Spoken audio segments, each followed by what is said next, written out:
On va voir quelle méthode utiliser pour tricoter une interview. Donc déjà, on va lancer la lecture jusqu'à la fin de l'illustration, là, pour voir un petit peu à quoi on a affaire.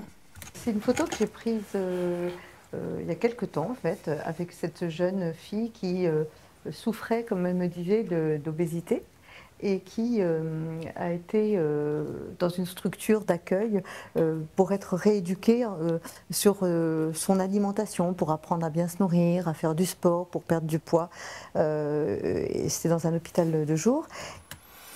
Voilà, donc si on réécoute, ce qui m'intéresse ici, c'est de travailler un petit peu toute la partie qui est en off, donc la partie où notre interviewée n'est pas visible parce qu'elle est recouverte par une photo, et on va réécouter cette petite partie-là. D'obésité et qui a été dans une structure d'accueil pour être rééduquée sur son alimentation, pour apprendre à bien se nourrir, à faire du sport, pour perdre du poids. Voilà, donc vous avez peut-être entendu qu'il y a beaucoup de « e ».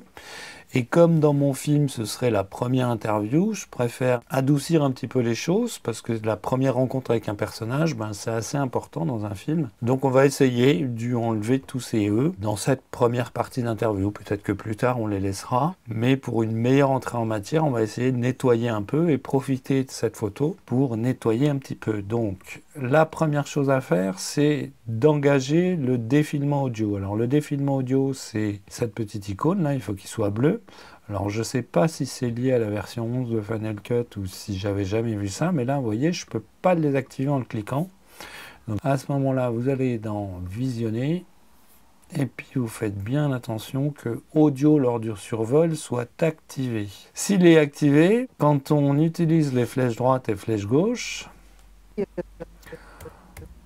on entend chaque échantillon.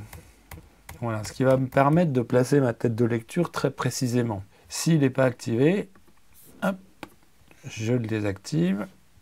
On n'entend plus chaque échantillon. Puis vous voyez, là, il est devenu blanc. Hein. Donc là, je ne peux pas le réactiver ici. Donc je suis obligé de passer par ce menu-là, audio lors du survol.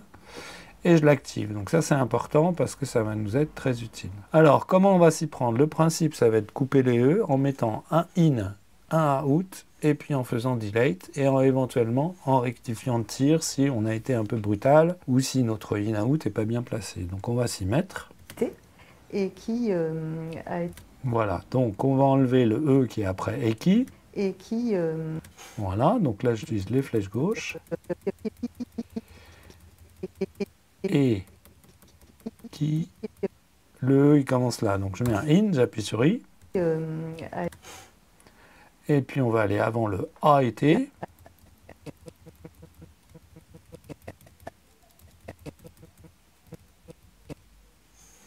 Tac, un out et un delete. Flèche haute pour revenir à la coupe précédente.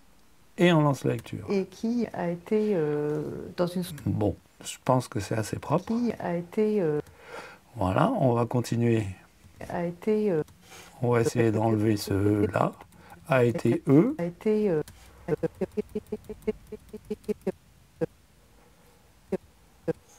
In. Dans. Out. Delete. A été dans une structure. Alors, là, on est un peu raide. A été dans une structure, c'est un petit peu raide. Donc, quand on a été un peu radical, en fait, l'avantage de cette méthode, c'est qu'on a juste à faire Pomme Z et on retrouve les in-out tels qu'ils étaient avant qu'on fasse le delay. Puis ensuite, on va utiliser deux raccourcis qui sont vraiment très importants à retenir.